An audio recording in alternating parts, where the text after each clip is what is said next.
Hello नमस्कार जय हिंद साथियों, आप सभी लोगों का एक बार फिर से स्वागत है डीएलएड के यूट्यूब चैनल संस्कार लर्निंग पे।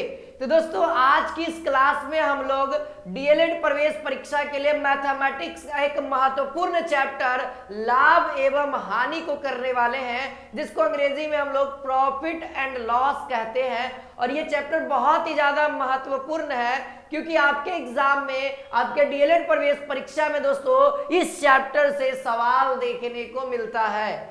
तो इसको हम लोग दोस्तों पूरे बेसिक फार्मूले से और हाई लेवल के प्रश्न को करेंगे। हमें कोई एक्स्ट्रा फार्मूला याद करने की जरूरत नहीं है, बस कुछ परसेंटेज को याद करने की जरूरत है, जिसका यूज करके हम लोग आसानी से क्वेश्चन को सॉल्व कर सकते हैं। और जो फार्मूला मैं इस्तेमाल करूंगा वो फार्मूला आपको ऑलरेडी याद भी होगा सर, है ना, आप कहीं ना कहीं पढ़े होंगे उस फार्मूले को, ठीक है। और दोस्तों आने वाली वीडियो में क्वेश्चन में आपको पता लग ही जाएगा। चलिए यहाँ पे बात करते हैं। आपको जो YouTube चैनल पे क्लासेस जो चलती है संस्कार लर्निंग YouTube चैनल पे, वह सुबह में आप लोग प्रति सुबह में 7:30 बजे आप लोग जरूर ज्वाइन करें। और दोस्तों 7:30 बजे मैं मैथ, साइंस, इंग्लिश, रीजनिंग करवाऊंगा।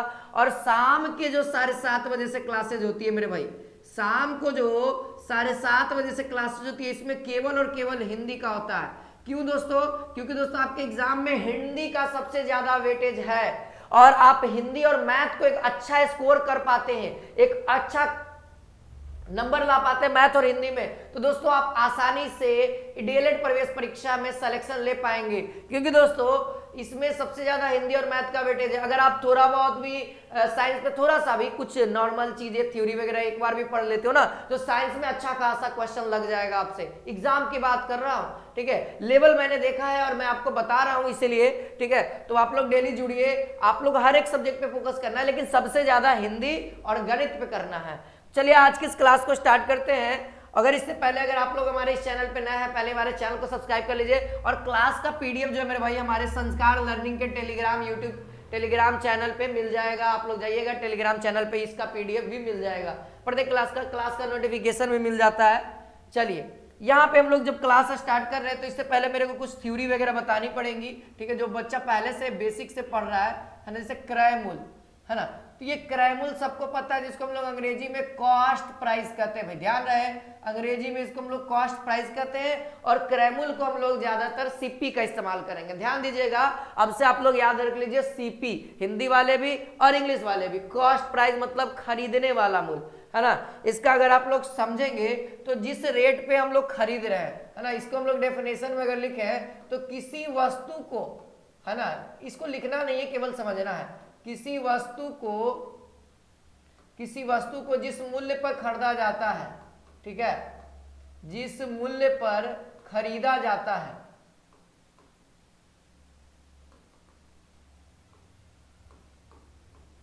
ठीक है, वह मूल्य क्या कहलाता है? किसी वस्तु को जिस मूल्य पे खरीदा जाता है उसे हम लोग क्या कहते हैं? कॉस्ट प्राइस यानी सीपी कहते हैं। अब हम बात करेंगे दोस्तों विक्रय मूल्य यानी कि सेलिंग प्राइस के बारे में बात करते हैं। विक्रय मूल्य इसको हिंदी में कहते हैं, है ना, विक्रय मूल्य, और इसको हम लोग अंग्रेजी में एसपी कहेंगे यानी कि सेलिंग प्राइस कहेंगे, ठीक है। बातें ध्यान रखनी है, बातें को ध्यान में रखनी है, सही बातों को, यही सब फार्मूला इस्तेमाल होगा सर, बस और कुछ नहीं। इसी पेज का फार्मूला आपको लगभग हर एक क्वेश्चन में इस्तेमाल किया जाएगा, ठीक है। विक्रय मूल्य क्या कहता है दोस्तों? तो विक्रय मूल्य कहता है किसी वस्तु को जिस मूल्य पर बेचा जाता है, किसी वस्तु को जिस मूल्य पर बेचा जाता है सर, ठीक है। अगर बेचने की बात होगी यानी कि जिस मूल्य पर बेचा जाता है, ठीक है, बेचा जाए, ठीक है, उसे हम लोग क्या कहेंगे? विक्रय मूल्य कहेंगे।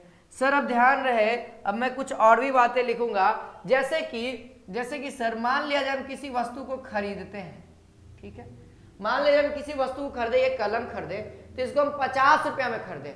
सर हम दूसरे से खरीद के लाए और हम क्या है, हम गांव देहात में रहते, इसको बेचेंगे सर, गांव देहात वाले लोगों के लिए कलम बांटेंगे, है ना, बेचेंगे, सेवा देंगे। तो यहाँ पे क्या होगा, हम वहां पे क्या करेंगे, जब हम किसी वस्तु को खरीद के लाते हैं और कम पैसा में, यानी 10 रुपये में खरीद के लाए और हम बेच रहे हैं 15 रुपया में, यानी बेचने वाला मतलब सेलिंग प्राइस है, और सेलिंग प्राइस क्या है 15 रुपया है, खरीद के ला रहे 10 रुपया, यानी सीपी हमारा, यानी एक बात समझिए, सीपी कितना है 10 रुपया है और हम बेच रहे हैं कितना में सर 15 रुपया में। तो बताइए कि कौन सा बड़ा है। तो सर जब एसपी बड़ा हो, यानी जिस साइड मुंह खुला हो सर, जब एसपी बड़ा होता है तब प्रॉफिट होता है। क्या होता है?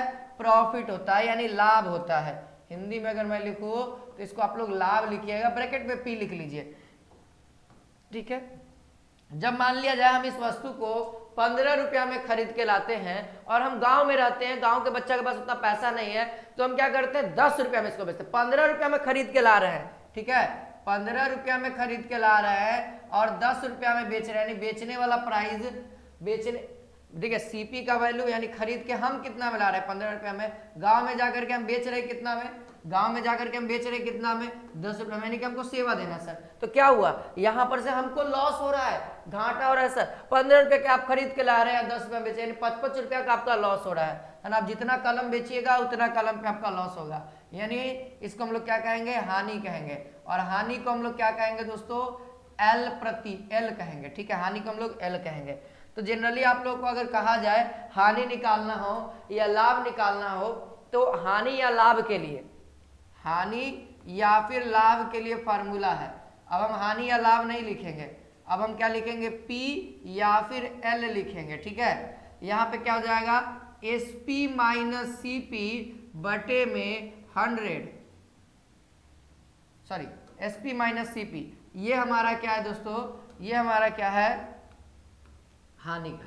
बस यहाँ पे साइड में एक नोट हम लिखाएंगे, एक नोट लिखेंगे, अगर ये फॉर्मूला ध्यान रहे, जब एसपी माइनस सीपी का मान प्लस हो तो लाभ, है ना, प्लस हो तो लाभ, जब माइनस हो तो हानि, ठीक है।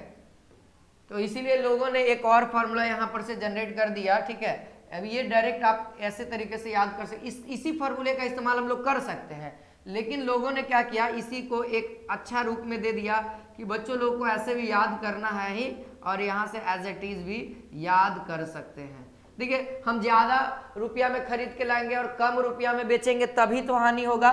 तो यानी ज्यादा माइनस जितना में जो खरीद कर, मतलब कि जो ज्यादा वैल्यू उसमें से घटा दो वही आपका क्या आएगा, वो आपका क्या आएगा, लॉस एंड प्रॉफिट आएगा। अब भाई देखना यहाँ पे है कि अगर हम खरीदने वाला रेट में से बेचने वाला रेट घटा रहे हैं, यानी कि लॉस होगा, अब वो जितना होगा वो लॉस होगा। अगर बेचने वाला में से अगर हम खरीदने वाला रेट को घटा रहे हैं, यानी कि प्रॉफिट होगा। तो इस बात को भी फटाफट आप लोग नोट कर सकते हैं, और ये नोट भी आपको बहुत ज़्यादा काम देगी, तो इस बात को भी आप लोग नोट कर लीजिए, एज इट इज, ये डायरेक्ट याद रखने के लिए है। अब मेरे को बताना आप लोग बताओगे कि सर, आप लोग को एक बात याद होगा, आपके एग्जाम में मालूम है प्रतिशत पूछता है, तो जब भी आपका प्रतिशत में आए सवाल कि लाभ प्रतिशत बताइए, है ना, लाभ प्रतिशत बताइए या फिर लाभ हानि बताइए, है ना, तो देखिए किसका निकाल रहे प्रतिशत, लाभ का, पी प्रतिशत मतलब लाभ का, तो कौन ऊपर लाभ रहेगा, और नीचे सर खरीद के ला रहे, स्टार्टिंग जो पैसा लगता है ना वो है, तो स्टार्टिंग में पैसा सीपी लगेगा सर, जब तक खरीदिएगा नहीं तो कमाइएगा कौची, लाभ होगा कि हानि होगा पता नहीं लगेगा जब तक आप पैसा नहीं लगाइएगा। तो पैसा लगाने का मतलब क्रय मूल्य। तो हमेशा जब भी परसेंटेज निकालना हो, तो मतलब कि परसेंटेज निकालना हो तो हमेशा तुलना लाभ एवं हानि में किससे करेंगे, तो कॉस्ट प्राइस से कहेंगे, और प्रतिशत में बदलने के लिए हम लोग 100% से गुना करते हैं। इसी तरीके से लॉस प्रतिशत के लिए सर ऊपर में लॉस आ जाता है और नीचे में सीपी आ जाता है और 100% आ जाता है। बातें क्लियर हुई। अब क्या होता है, बहुत सारे लोगों के किताब में सीपी बराबर फार्मूला परसेंटेज के रूप में, एसपी बराबर फार्मूला परसेंटेज के रूप में लिखा रहता है। तो क्या होता है ना, पी का वैल्यू हम लोगों ने इसका वैल्यू यहाँ रख देंगे तो फार्मूला वो क्रिएट हो जाएगा। एल का वैल्यू अगर एल की जगह पे रख देंगे सीपी माइनस एसपी, तो एक और फार्मूला क्रिएट हो जाएगा, किसका एसपी और सीपी का क्रिएट हो जाएगा। तो वो आपके मन में है, वो आपके हाथ में, आप क्रिएट कर भी सकते हो या नहीं भी कर सकते हो। बातें इतना क्लियर हुई। अगर नोट करना चाहते हो तो नोट कर लीजिए, अगर स्क्रीनशॉट लेना चाहते हैं स्क्रीनशॉट ले लीजिए, बाकी पीडीएफ आपको हमारे टेलीग्राम पे मिल जाएगा। देखिए सर, आज का पहला सवाल आपके स्क्रीन पे मैं ला दिया हूं। कहता है महेश ने एक साइकिल को 500 रुपए में खरीदी और 600 रुपए में बेच दी, तो प्रतिशत लाभ होगा। देखिए एज इट इज क्वेश्चन में प्रतिशत लाभ कह दिया है, लेकिन कभी कभी ऐसा भी सिचुएशन आएगा कि आपको कहेगा नहीं कि प्रतिशत लाभ हो रहा है या हानि हो रहा है, डायरेक्ट ऑब्लिक मारेगा लाभ या हानि। तो आपको पकड़ना होगा सर कि सर साइकिल 500 रुपए में खरीद रहा है, खरीदने का मतलब सर सीपी, अब बेचने का मतलब सर एसपी। अब बताइए कौन बड़ा? आप कहेंगे सर एसपी बड़ा। एसपी बड़ा का मतलब, एसपी बड़ा का मतलब लाभ हो रहा है सर, इसीलिए आपके क्वेश्चन में लाभ कह दिया है। अब लाभ प्रतिशत निकालना हो, लाभ प्रतिशत निकालना हो तो पहले लाभ की जरूरत होती है। तो आप लोग यहां से एज इट इज बता भी सकते हो।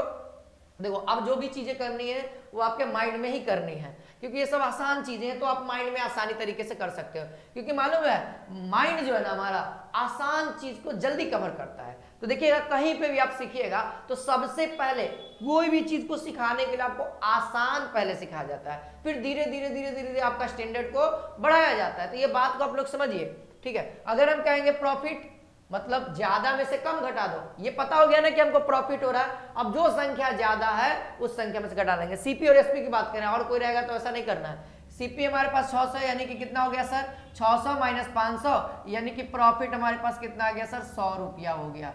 अब हमको सर पी नहीं चाहिए, हमको पी प्रतिशत चाहिए। तो 100 बटे में सीपी कितना है सर 500 है ना। अब प्रतिशत में बदलना है ना तो 100% करेंगे, यही वैल्यू आपका आंसर हो जाएगा, ये वाला वैल्यू। देखो 2 जीरो से 2 जीरो, ये एक बार और ये 20 यानी कि सर 20%। ठीक है, ये हमने किया। ठीक है, मेरा माइंड क्या करेगा, हम कुछ नहीं करेंगे, हमको p प्रतिशत की वैल्यू चाहिए। बस हमारा दिमाग क्या काम करेगा 100 बटा में 500, 500 यानी कि 1/5 और 1/5 को हम परसेंटेज में लिखते हैं 20%। बस मेरा दिमाग इतना ही काम करेगा। आप लोगों के लिए मैंने बता दिया कि किसी भी फ्रैक्शन है, ये फ्रैक्शन आया ना 1/5, 1/5 काटेंगे तो फ्रैक्शन आएगा। तो फ्रैक्शन हमको तो परसेंटेज में चाहिए, सवाल परसेंटेज में। तो हमको याद है कि 1/5 को हम प्रतिशत में 20% करते हैं। अगर आपको भी याद है तो ये काटकुट वाला लफड़ा खत्म, 1/5 डायरेक्ट 20% आंसर। ऑप्शन नंबर यहाँ पे देख लीजिए सी हो जाएगा। ऑप्शन नंबर क्या हो जाएगा मेरे भाई सी हो जाएगा। उम्मीद है आप लोगों को क्लियर होगा, बातें समझ में आ रही है। आगे देखिए ये सेकंड सवाल आप लोग भी कर सकते हैं। उमंग ने एक पुस्तक को 80 रुपया में खरीदा और 60 रुपया में बेच दिया। तो अब आपसे सवाल है कि प्रतिशत हानि निकालना है सर प्रतिशत हानि के लिए भी वही सेम कंडीशन, केवल हानि तो हमको पता लग जाए। सर खरीदने का मतलब ये खरीद रहा है यानी कि सीपी और ये बेच रहा है यानी एसपी। आपके माइंड में ही रीड हो जाना चाहिए कि ये सीपी दिया हुआ है, ये एसपी दिया हुआ है, यानी कि कौन बड़ा है सर सीपी बड़ा है। सीपी बड़ा का मतलब खरीदे वाला रेट बड़ा है, यानी कि सर लॉस होगा, इसीलिए क्वेश्चन में लॉस कह दिया है। ठीक है, तो सर लॉस होगा। लॉस होगा कितना, तो सर 80 माइनस 60 कर दो ना, सीपी माइनस एसपी कर दो या एसपी माइनस सीपी कर दो, कुछ भी कर दो, लेकिन आपको तो एज इट इज माइंड में रीड हो गया कि कौन बड़ा है। अगर एसपी बड़ा प्रॉफिट, सीपी बड़ा लॉस, तो यहाँ पे सीपी बड़ा लॉस हो गया। आपका माइंड ने तो पहले ही कर दिया कि लॉस हो गया। अब कितना हुआ तो घटा दो, अंतर निकाल दो, तो 80 में से 60 जाएगा 20, यानी कि एल की वैल्यू 20। सर एल प्रतिशत, एल प्रतिशत के लिए हम लोग क्या कर देंगे 20 बटा में सीपी यानी 80, कितना हो जाएगा 1/4, और 1/4 को हम लोग परसेंटेज वैल्यू 25% कहते हैं। आप लोग 100% से गुना करके भी बना सकते हो, आप लोग 100% से भी गुना करिएगा 25% कहलाएगा।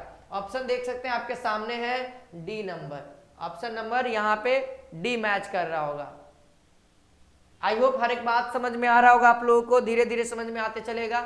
ये देखिए अब तीसरा नंबर सवाल आप लोग देखिए, कहता है हिमांशु ने आलू की एक बोरी 200 रुपए में खरीदी। भाई अब 200 रुपए में खरीदा तो 20 रुपया लाल पर बेच दी, तो प्रतिशत लाभ क्या है। लाल नहीं है भाई, ये लाभ है। ठीक है, ये क्या है मेरे भाई लाभ है। टाइपिंग गलत है तो आप लोग सुधार लेंगे। 20 रुपया लाभ पर, तो बेची गई राशि कितनी है, अब आप लोग तो बता ही सकते हैं, है ना। लाभ पर पीछे वाले फॉर्मूला याद है ना सर, एसपी बराबर सीपी, प्रॉफिट बराबर होता था SP minus CP, SP minus CP, है ना। प्रॉफिट बराबर फॉर्मूला क्या होता था सर, प्रॉफिट बराबर फॉर्मूला होता था एसपी माइनस सीपी। सर हमको क्या पूछ रहा है, हमसे पूछा जा रहा है, सॉरी इसका तो जरूरत ही नहीं है, कोई दिक्कत नहीं, हमसे पूछा जा रहा है पी प्रतिशत, हमसे क्या पूछा जा रहा है, पी प्रतिशत। तो पी प्रतिशत क्या कहता है सर, पी प्रतिशत निकालने के लिए हमको दो चीज जरूरत है, प्रॉफिट और एक क्रय मूल्य यानी सीपी, है ना। तो प्रॉफिट दिया हुआ है देखो 20 रुपया, ये हमारा पी दिया हुआ है, और ये हमारा देखो कितना में खरीदी यानी कि ये हमारा सीपी दिया हुआ है, यानी कि 20 बटा में 200, 20 बटा में 200, यानी कि देख लीजिए ये एक बार में ये 10, यानी फाइनल कितना आ गया 1 बटा में 10, और 1 बटा में 10 को हम लोग परसेंटेज में कितना कहते हैं 10%। 1 बटा में 10 को प्रतिशत में लिखना हो तो 10% कहते हैं, और ऑप्शन नंबर ए हम लोगों का यहाँ पे मैच कर रहा है। आई होप आप लोगों का भी मैच कर रहा है ना सर, उम्मीद है कि आप लोग भी अटेम्प्ट कर रहे हैं, अटेम्प्ट करते रहिए हर एक सवाल को, धीरे धीरे आपका मैं लेवल हाई कर दूंगा, घबराइए नहीं, पार्ट 1 ही वीडियो है अभी सर। चलिए अब इस सवाल को आप लोग देखिए, क्वेश्चन नंबर 4 यहाँ पे कहता है एक घड़ी को 400 रुपए में बेचने पर 20% की हानि होती है। इस तरह के सवाल को कैसे बनाया जाता है, ठीक है। तो कहता है कि घड़ी को कितने रुपए में बेची जाए ताकि 10% का लाभ हो। देखिए वो 400 रुपए में बेच रहा है, व्यक्ति को 20% का लॉस हो रहा है, वो कह रहा है कि अब हमसे घाटा नहीं सहा जाएगा, हमको एक ऐसा रेट बता दो ना कि हम बेचे ना तो हमें ज्यादा नहीं 10% का लाभ हो जाए, ठीक है, वो ये पूछना चाह रहा है। तो अब आपको उस व्यक्ति को सजेशन देना है कि बउआ भाई तुम 500 रुपया में, 600 रुपया में, 700 रुपया में, 500, देखो ऑप्शन है 500, 550, 600, 650, कि इस सब में से कोई एक रेट बताओ उसको कि 10% का उसको प्रॉफिट हो जाए। तो देखिए इस तरह के सवाल को आप लोगों को क्या लंबा प्रोसेस नहीं बताना, बहुत जगह पे ये बताया जाता है कि पहले इन दोनों का सहायता करके सीपी क्या निकालते हैं, सीपी यानी कि कॉस्ट प्राइस निकालोगे कि वस्तु का कॉस्ट प्राइस क्या है, क्योंकि देखो ये तो बेचने पर है ना सर, ये तो आपका सेलिंग प्राइस दिया हुआ है, ये प्रतिशत हानि दिया हुआ है, एल प्रतिशत दिया हुआ है। अब यहाँ से क्या निकालोगे, इन दोनों का इस्तेमाल करके एसपी है ना, एसपी सेलिंग प्राइस है, सीपी निकालोगे, सीपी निकालने के बाद फिर इसका सहायता लेकर के, इस पी प्रतिशत वाले का सहायता लेकर के फिर सेलिंग प्राइस निकालोगे एसपी। तो उतना लंबा नहीं करना है, बस एक माइंड में याद रखना है, अगर इस तरीके का सवाल आए चाहिए और है में क्या करना है मेरे भाई, इतना ध्यान रखिए कि जब भी एल प्रतिशत हो, एल प्रतिशत को जब हमको लिखना हो फ्रैक्शन में तो 100 माइनस एल बटा में 100, ठीक है। अगर प्रॉफिट परसेंटेज को अगर लिखना हो तो 100 माइनस पी बटा में 100, यही होता है। इस वैल्यू को ध्यान रखिएगा आप सभी लोग,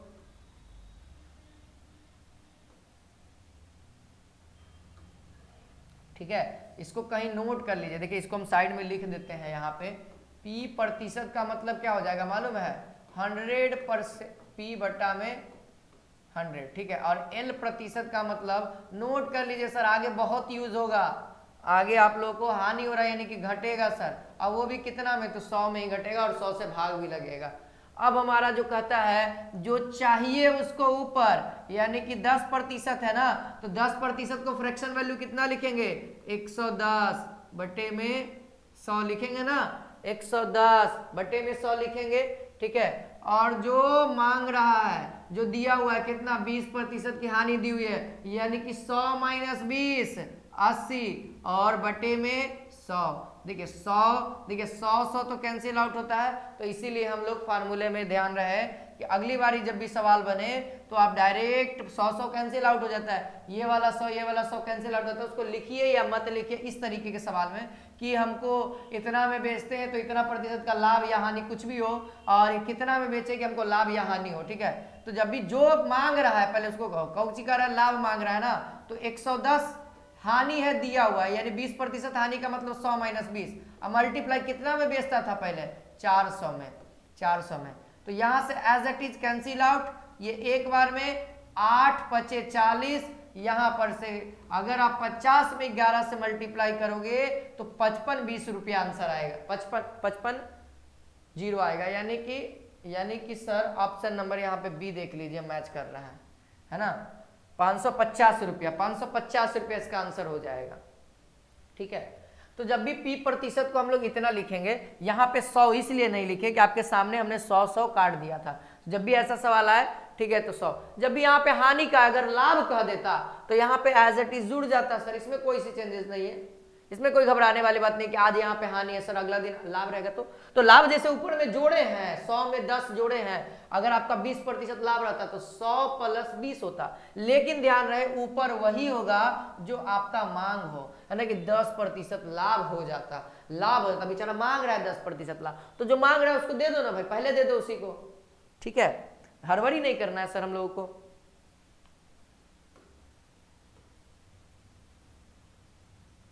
चलिए अब आप लोग इस सवाल को तो बना ही सकते हैं।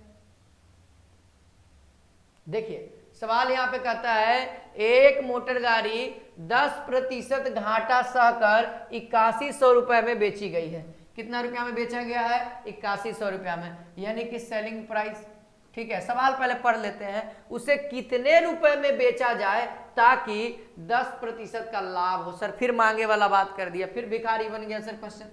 तो भिखारी वाला क्वेश्चन को हम लोग कैसे करेंगे? जो मांगे उसको ऊपर, तो 10% लाभ मांग रहा है, लाभ मांग रहा है, यानी कि 110 मेन बटा कितना में, ये 10% का घाटा सह रहा है सर, घाटा सहने का मतलब हानि, तो क्या लिखेंगे? 100 तो कैंसिल आउट होगा, इस तरीके के सवाल में तो 100 कैंसिल आउट होगा, तो लिखना कोई जरूरी नहीं है। ठीक है, यहाँ पे 10 घट रहा है यानी कि 90, और गुणे कितना में बेच रहा था सर? 8100 रुपया में, 8100 लिख दीजिए। ठीक है, ये 1 0 से 1 0 काट दीजिए, ये एक बार में 9 9 81 90, यहाँ पे कितना हो जाएगा? 99 और 2 गो 0, है ना, यानी कि 9900 रुपया आपका आंसर है। कौन सा दिख रहा है? ऑप्शन नंबर सी देख लीजिए।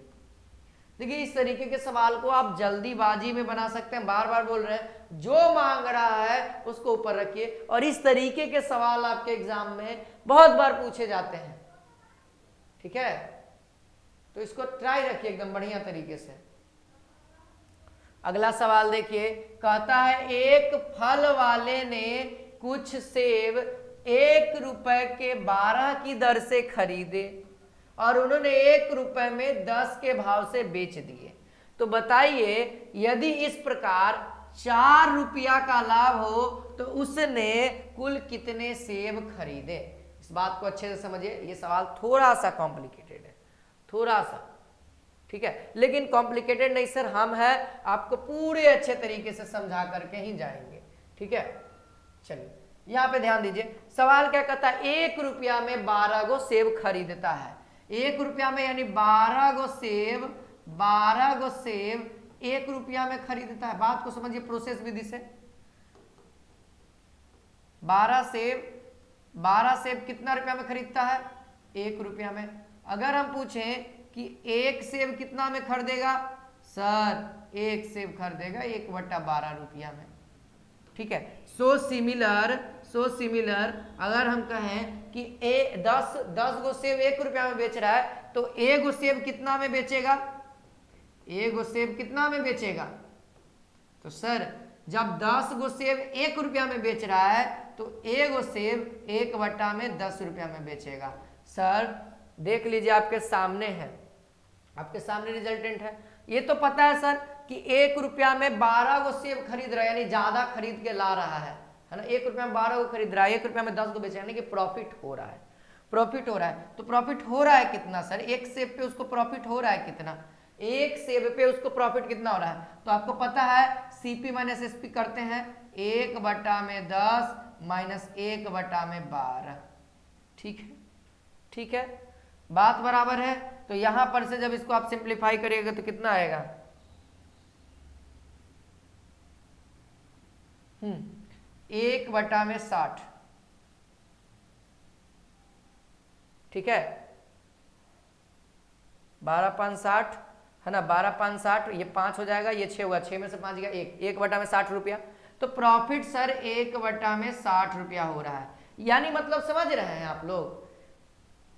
इसका मतलब समझ रहे? 1/60 का मतलब, यहां पे देखिए इस लाइन को समझिए, यानी कि 1 रुपया में वह 60 गो 1 रुपया में 12 गो सेब खरीद रहा है। ठीक है, यहाँ पे 1 रुपया में वह, है ना, 60 गो सेब बेचता है, तो वह 1 रुपया कमाता है, प्रॉफिट है 1 रुपया, है ना। तो हमसे कह रहा है, देखिए यहां से लिख सकते हैं, यहां से आप लोग लिख सकते हैं कि 1 रुपया में कितना 60, 1 रुपया में कितना 60, है ना सर। जैसे आप लोग बता रहे हैं 1 रुपया में 12 हो, है ना, 1 रुपया में हुआ 12 हो। यहाँ इस लाइन का फ्रैक्शन का वैल्यू देखिए 12 सेब का 1 रुपया, तो 1 सेब का 1/12, यानी ये फ्रैक्शन कहता है कि 1 रुपया में 12 गो सेब खरीद रहे हैं, और ये फ्रैक्शन कहता है 1 रुपया में 10 गो सेब बेच रहे हैं। अब ये फ्रैक्शन कहेगा 1 रुपया में हम 60 गो सेब खरीद रहे हैं। ये फ्रैक्शन क्या कहेगा, लाभ हो रहा है ना सर, तो 1 रुपया में वो 60 गो सेब खरीद रहा है, लाभ के ऊपर लाभ हो रहा है। 1 रुपया अगर वह 60 गो सेब बेचता है तो 1 रुपया का लाभ होता है। अगर वह कितना कह रहा है सर, 4 रुपया का लाभ हो तो उसने कुल कितने सेब खरीदे थे, तो अगर 4 रुपया का लाभ होगा तो 4 रुपया, है ना। तो यहाँ पे 6 चौको 24, यानी कि उसने कुल 240 गो सेब खरीदा था। डायरेक्ट आप लोग मार सकते हैं। अरे ये सब चीज आपको माइंड में, इतना तो सर आप लोग तेज तराज है, 12th पास होकर के आए, कितना तो आपका माइंड में होना चाहिए, है ना सर। इतना तो आप लोग टैलेंटेड है सर, बायोलॉजी हो चाहे आर्ट्स हो चाहे कॉमर्स हो, ठीक है, इतना तो काम हो जाएगा। तो आंसर हो गया, सही है ना आंसर, ठीक है। चलिए सर अगला देखिए,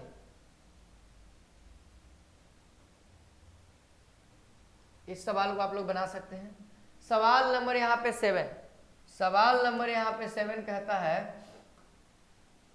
क्या कहता है कि एक वस्तु को 10% लाभ पर बेची गई, यदि वह 20% हानि पर बेची गई होती तो विक्रय मूल्य 90 कम होता, तो वस्तु का क्रय मूल्य निकालना है। बहुत अच्छा सवाल है, देखिए बहुत आसान भी है। देखिए परसेंटेज वाली चीजें हैं, सेम अभी जो परसेंटेज का कंसेप्ट बताएं बस वही वाला अप्लाई करिए, बस वही, और कुछ नहीं।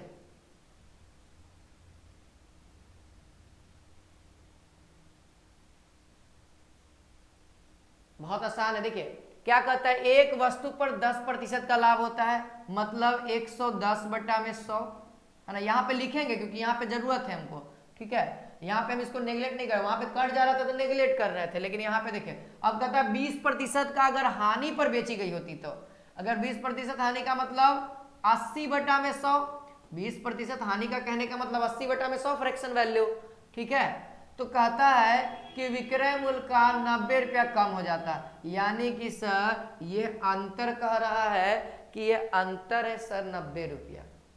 अब आप लोग आसानी से कर सकते हो, जब इसको आप जोड़ोगे, भिन्न के जोड़ करोगे तो ऊपर में 30 आएगा, नीचे में 100 आएगा और इधर 90 हो जाएगा।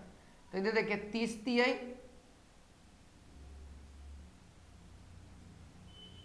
है ना भाई, क्रय मूल्य तो निकलेगा ना, यहां पर से क्रय मूल्य तो निकलेगा, क्रय मूल्य तो निकलेगा ना फाइनली, ठीक है। तो 30 तिहाई 90, 30 तिहाई 90, यानी सीपी का वैल्यू कितना हो गया 300 रुपया। आप सभी के बीच में यहाँ पे आंसर मैच कर रहा होगा, ऑप्शन नंबर है। यहाँ पे सवाल को समझिए, यहाँ पे सवाल क्या कहा, विक्रय मूल्य जो है वह 90 कम होता है, यानी विक्रय मूल्य 90 कम होता है, प्रॉफिट में सीपी और यहाँ पे भी सीपी, तब ना विक्रय मूल्य निकलेगा। बताइए आप लोग,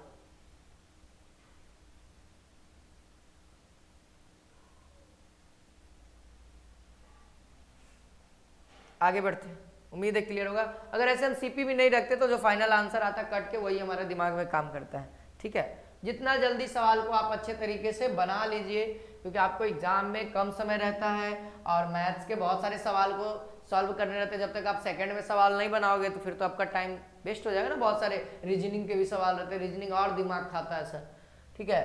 तो यहाँ पे देखिए क्वेश्चन नंबर 8 यहाँ पे कहता है, यदि 5 वस्तुओं का क्रय मूल्य 4 वस्तुओं के विक्रय मूल्य के बराबर हो तो लाभ या प्रतिशत हानि निकालें।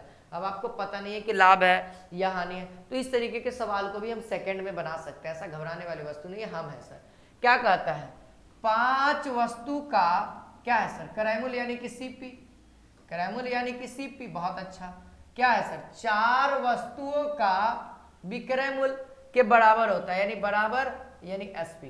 तो अब आपको ध्यान रखना है दोस्तों, बस ऐसे लिख देना है, आपके माइंड में लिख देना है और देखना है इसके जस्ट सामने वाला, इसके जस्ट अपोजिट साइड, इक्वल के अपोजिट साइड की जो भी अंक वाली वैल्यू रहेगी वही आपका यहाँ पे उसका वैल्यू हो जाएगा, यानी एसपी बट्टा में सीपी। एसपी का वैल्यू अगर हम पूछें, एसपी का वैल्यू पूछे तो इसके जस्ट इक्वल के सामने वाला जो अंक है 5, अगर हम पूछें सीपी का वैल्यू कितना तो आप कहिएगा 4।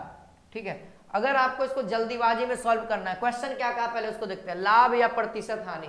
तो प्रतिशत हानि का है तो आप इसको रेशियो मेथड से बनाइए। रेशियो मेथड करने का मतलब इसका भी बटा इसका भी बटा, ठीक है, यानी दोनों साइड, यहाँ एसपी बटा में सीपी हो गया,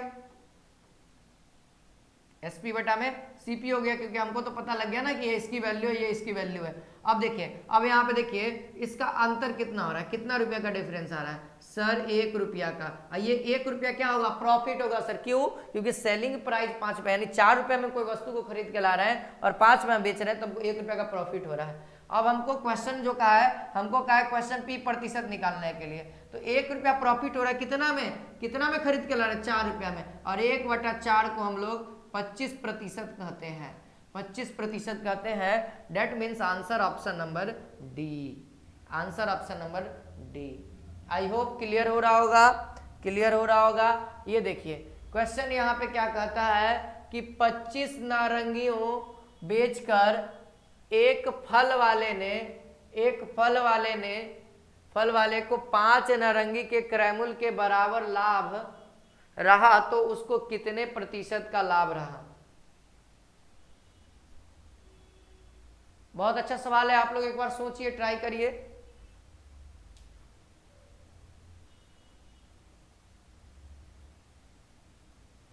ठीक है, ये फल वाला है, ठीक है, फल वाले बनाइए, एक बार ट्राई करिए, देखिए जब बनेगा सर। पी प्रतिशत निकालना है।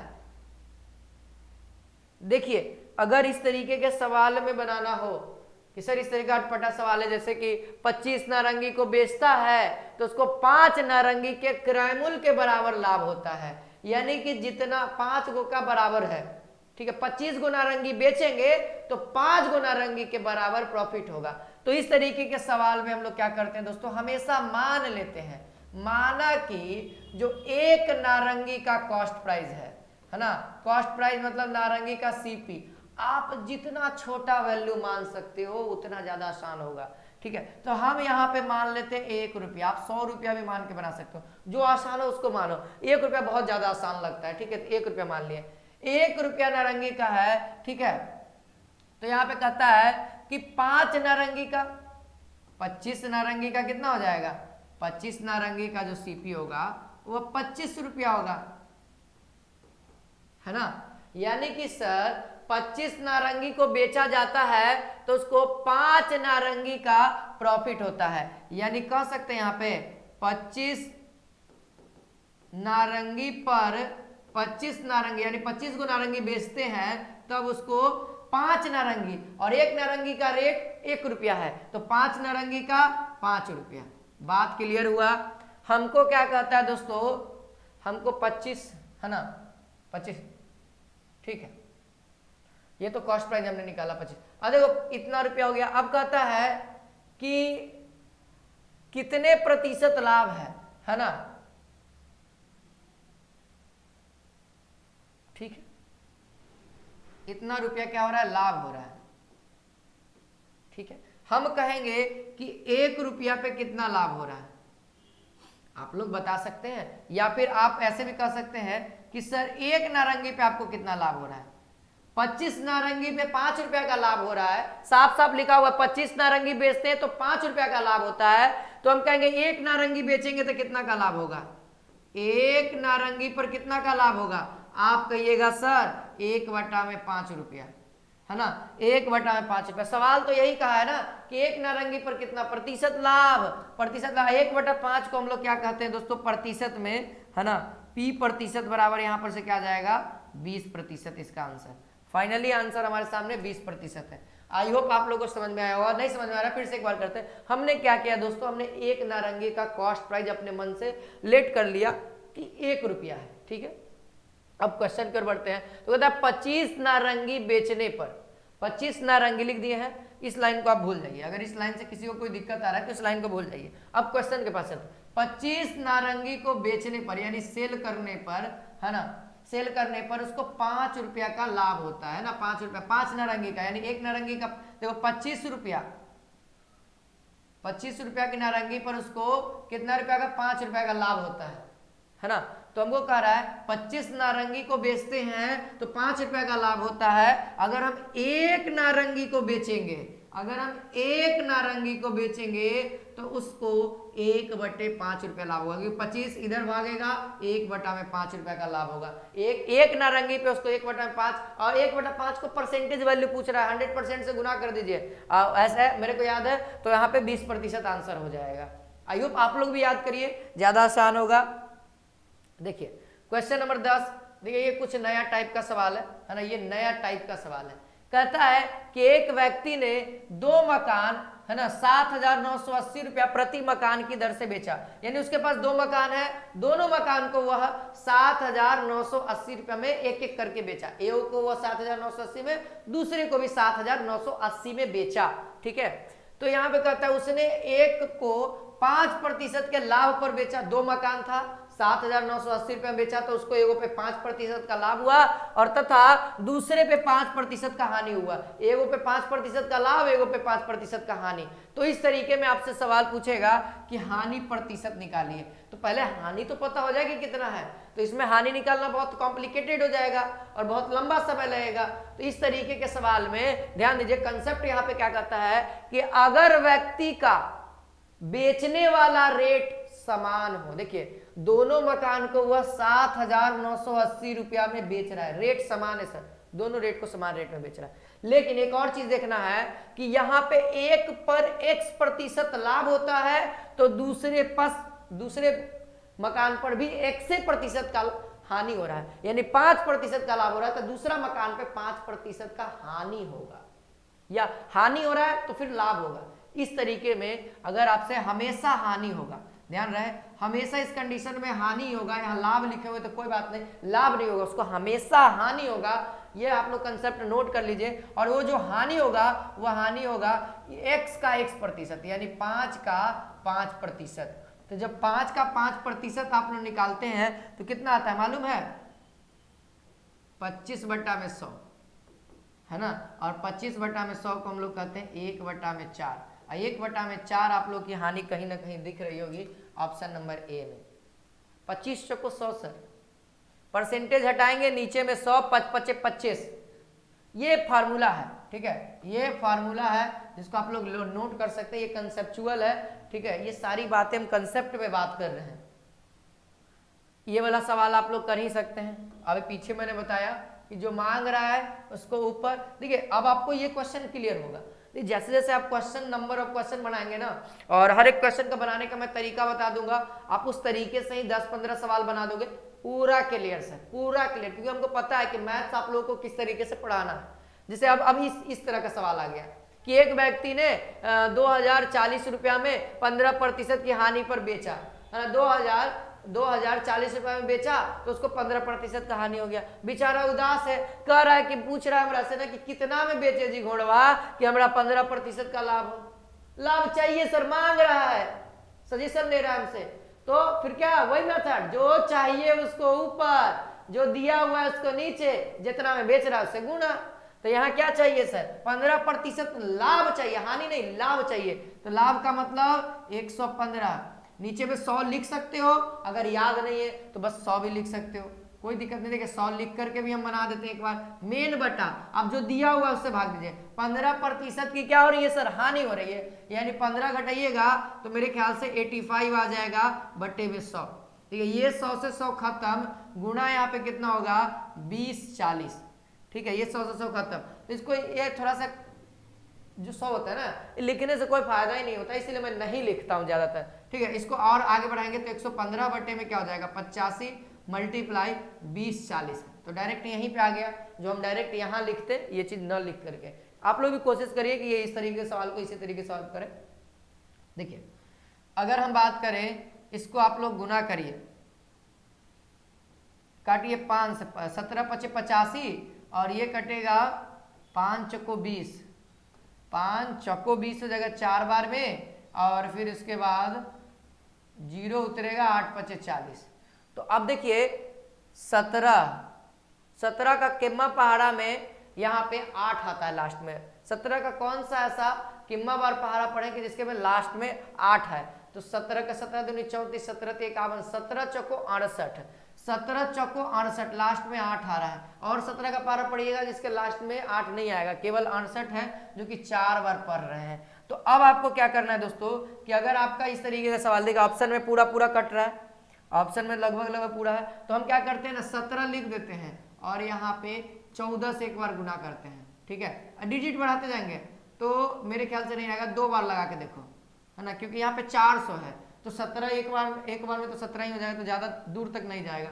2 बार में मेरे ख्याल हो रहा है। देखो 17 × 34, 17 × 1 = 51, 17 चौको 68 के 8 हासिल 6 और 17 दूना का 34 और 6 कितना हो जाएगा 6 × 4 = 10 हासिल 1 4। देखो भाई आ गया ना। अगर आप 24 बार मल्टीप्लाई कर देते 17 × 17, 17 को अगर 24 बार मल्टीप्लाई करोगे तो ये पूरा कट जाएगा। ठीक है, अब 115 को आप लोग क्या करो 24 में मल्टीप्लाई कर दो। तो 115 को मल्टीप्लाई करने का बहुत अच्छा डिसीजन ये है कि आप क्या कर दो 110 में 24 से गुना कर दो और बीच में प्लस करके 5 में 24 से गुना कर दो। ठीक है, तो देखिए ये कितना आ जाएगा, ये मैं कर दूं 24 24 4 6, हाँ ये आ जाएगा 64 पे 0 और प्लस 5 को 20 के 0 हासिल 2, 5 दूना 10 2 12 120 0 4 2 6 7, यहाँ पे 270। वो उतना लंबा गुना नहीं करिए, आप इसको तोड़ दीजिए। 115 को तोड़ देंगे तो 110 आप प्लस 5 में तोड़ दिए, एक बार 110 के साथ एक बार 5 के साथ और फिर इन दोनों को जोड़ देंगे। फाइनल आंसर हम लोग के पास कितना आएगा 2760। तो ऑप्शन नंबर सी हमारे सामने 2760 आ गया। जब भी कैलकुलेशन हो, देखिए ये सब चीज मिटा देते हैं ताकि आप लोगों को दिक्कत ना हो गुना होना। ठीक है, तो ये देखिए आपके सामने हो गया, सारी चीजें हम लोगों ने आपके सामने की। आई होप आपको हर एक बात समझ में आया हो, वीडियो पसंद आया हो तो आप लोग अपने दोस्तों के बीच में जरूर शेयर करें। फिर आगे हम लोग पार्ट 2 क्लास में मिलते हैं। जय हिंद, जय भारत, वंदे मातरम।